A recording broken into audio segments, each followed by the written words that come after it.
Jean-Luc. Bonjour. Alors merci beaucoup d'être avec nous pour cette nouvelle édition de notre podcast Couple on the Road. Très ravi de t'avoir avec nous aujourd'hui. Alors j'ai plein de questions pour toi. La première c'est pourquoi est-ce qu'on t'appelle Dr Love? Pourquoi est-ce qu'on m'appelle Dr Love? Parce que il y a quelques années, quelqu'un m'a appelé comme ça, et bon, je trouvais que c'était vraiment intéressant. Pourquoi est-ce qu'on m'appelle comme ça? Parce que je m'occupe depuis très très longtemps des relations de couple, et je fais de la thérapie conjugale. Je suis expert dans Marié Premier Regard sur la compatibilité conjugale. J'ai fait une thèse sur les éléments qui vont améliorer les relations de couple, et donc vraiment c'est des choses sur lesquelles moi je suis très concentré et qui me passionnent. Donc voilà, je pense que les gens m'appellent de cette manière-là pour ça ton petit nom. Et dis-moi, donc à la base tu es scientifique. Qu'est-ce qui fait que tu t'es passionné depuis très longtemps déjà sur les couples, spécifiquement les couples? Alors c'est une question difficile, je pense, parce que ça doit être très très personnel à mon avis. On va dire que on peut revenir éventuellement à mes grands-parents qui étaient les seuls divorcés du village ou même de la France et de la Belgique entière, parce qu'à cette époque-là ça se faisait pas. Je me suis aussi beaucoup questionné sur le couple parental, est-ce qu'ils étaient faits l'un pour l'autre, parce que bon, il y avait quand même des conflits. Et puis à un moment donné, je pense que quand j'avais 25 ans, je voyais entre 25 et 35 ans, surtout à 35 ans, là je voyais pas mal de mes amis qui se séparaient. Et alors que a priori il n'y avait pas de raison, ils avaient l'air de s'entendre assez bien, et donc je me suis quand même posé la question de quels étaient les paramètres qui faisaient que les gens s'entendaient ou s'entendaient pas, ou s'aimaient pas. L'amour a toujours été un questionnement pour moi aussi. Et quand j'ai commencé une thèse, je l'ai plutôt faite sur le couple que sur autre chose. Voilà, c'est ça. Donc c'est ton environnement, ta famille, c'est toutes ces choses-là. Souvent, quand on fait quelque chose, c'est parce que on a été interpellé personnellement sur ce sujet, quoi. C'est vrai. Tu as tout à fait raison. Maintenant, tu es très connu par rapport à Marié au Premier Regard, en Belgique et en France. Donc tu fais ça depuis plusieurs années. Qu'est-ce qui te plaît dans cette émission et le fait de mettre finalement ces couples ensemble? Parce que tu fais pas que le côté test et questionnaire pour avoir la compatibilité, tu les coaches aussi après, si j'ai bien compris. Qu'est-ce qui te plaît dans cette émission? Ce qui me plaît dans cette émission, je pense qu'elle a tout pour me plaire. D'une part, on construit un algorithme scientifique avec des questionnaires qui permettent de déterminer en quoi les couples sont compatibles, et puis trouver des compatibilités entre deux personnes. Et puis ensuite, on les coach pour les aider à faire que les choses aillent bien entre eux et aillent de mieux en mieux. Moi, ce qui m'a toujours passionné, c'est d'aider les gens. Je suis psychologue, c'est pas pour rien.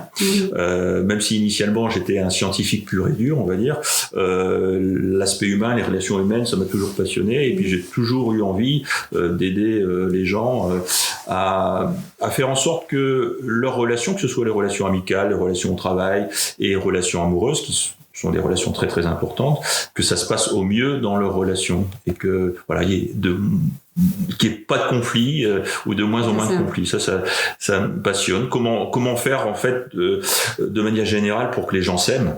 C'est ça.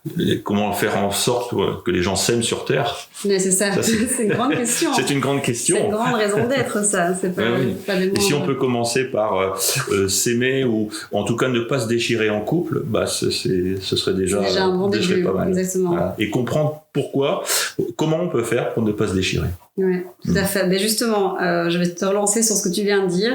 Il y a beaucoup de gens sur Couple qui vont sur Couple, qui s'inscrivent, qui ont plein de questions par rapport à leur conjoint, et qui ne savent pas comment s'y prendre, où commencer par rapport à la résolution des conflits qu'ils ont justement entre eux. Toi qui vois beaucoup de couples dans ton cabinet, comment est-ce que ça fonctionne? Tu vois, comment est-ce que les gens, s'ils vont voir un thérapeute de couple, à quoi est-ce qu'ils peuvent s'attendre en fait pour les aider? On se rend compte en thérapie de couple que les gens viennent pour changer l'autre. En fait, il y a un gros problème, c'est que on veut jamais se remettre en question et on utilise, en fait, quand il y a quelque chose qui va pas dans un couple, on utilise une stratégie qui est toxique, qui est de vouloir systématiquement changer l'autre. Voilà. On a raison et l'autre a tort. Or, ce qu'on va faire en thérapie de couple, justement, c'est leur montrer qu'il y a une autre solution. Et la solution, c'est plutôt de tolérer certains comportements de l'autre pour que l'autre se sente compris. Et une fois que l'autre se sent compris, il revient dans une position plus flexible et puis plus tolérante lui-même. Et puis, voilà, les gens se rapprochent. Et effectivement, la mauvaise solution, c'est d'essayer de changer l'autre. Donc, à quoi ils peuvent s'attendre quand ils viennent à la thérapie de couple, c'est que je les aide à mieux tolérer, mieux accepter certains comportements, défauts de l'autre, pour que chacun puisse se sentir compris. C'est ça. Et est-ce qu'il y a des défauts qu'on ne doit pas supporter, qu'on ne doit pas tolérer, finalement, selon toi ? S'il y a des défauts qui sont en opposition avec ses propres valeurs, c'est difficile de les tolérer. Puis après, il y a des choses qui sont intolérables comme la violence conjugale ou la violence de manière générale, de toute façon. Mais je crois que ce qui est difficile de tolérer, c'est des choses qui sont en opposition avec ses propres valeurs. C'est ça. D'accord. Et tu as récemment lancé un nouveau site qui s'appelle Better Love. Pourquoi est-ce que tu as décidé de créer cela en plus de toutes tes activités, vu que tu es déjà un homme très occupé entre les émissions et voilà, tu as plein de clients, tu formes aussi d'autres thérapeutes de couple comme toi. Donc pourquoi est-ce que tu as lancé aussi Better Love ? Parce que en fait, je voudrais aider le plus grand nombre de personnes à améliorer leur relation conjugale. Moi, effectivement, j'ai beaucoup de patients, beaucoup de couples que j'aide, mais j'aiderai jamais la terre entière. Voilà. Donc l'idée de ce site internet, c'est que les gens de manière autonome puissent s'aider eux-mêmes, quoi. Et donc ils remplissent un questionnaire et puis ils voient dans quel domaine ils sont un peu moins compatibles, et puis il y a des conseils qui sont générés automatiquement en fonction de leur problématique pour qu'ils puissent se les approprier et puissent s'aider eux-mêmes. Voilà. C'est ça. C'est plutôt voilà l'idée en fait, c'est d'aider le plus grand nombre de personnes. C'est ça. En ayant un site que finalement tout le monde peut s'inscrire, c'est gratuit et n'importe quel couple. C'est ça. Mais il faut déjà être en couple, si j'ai bien compris. Pour betterlove.fr et .be, effectivement, il faut que les gens soient déjà en couple pour. Et peu importe si on est avec quelqu'un depuis 2 semaines ou depuis 20 ans, ça revient au même. Oui, c'est vrai que c'est une bonne idée aussi. Moi, j'avais tendance plutôt à penser aux personnes qui sont ensemble depuis très longtemps, mais s'ils sont ensemble depuis 2 semaines, ça peut aussi les aider. Parce que de toute façon, c'est ce que je dis souvent, c'est que la prévention, d'ailleurs les recherches le montrent, c'est que la prévention est toujours meilleure que la cure. C'est ça. Donc il vaut mieux prévenir que guérir. En couple aussi. En couple aussi, oui. Oui, tout à fait, c'est vrai. Pourtant, les gens vont souvent voir un thérapeute de couple quand c'est déjà à la limite...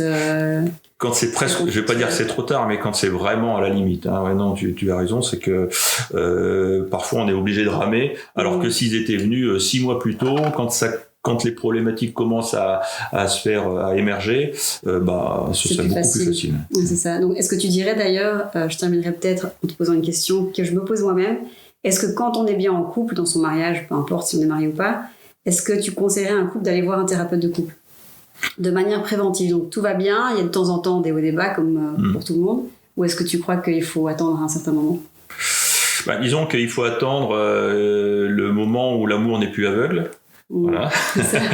On va dire au bout de 3 mois, 6 mois, ça dépend des gens. Ouais. Pour prévenir, parce que les études, et notamment des études américaines qui datent de très très longtemps, ont toujours montré que la prévention était meilleure que la cure. Donc il faut prévenir, il faut prévenir les choses en donnant des compétences conjugales à chaque membre du couple pour les aider à améliorer leur relation conjugale. D'accord. Super intéressant. J'ai appris plein de choses. Donc merci beaucoup. Et à bientôt, Jean-Luc. Avec plaisir, Lisa. Merci.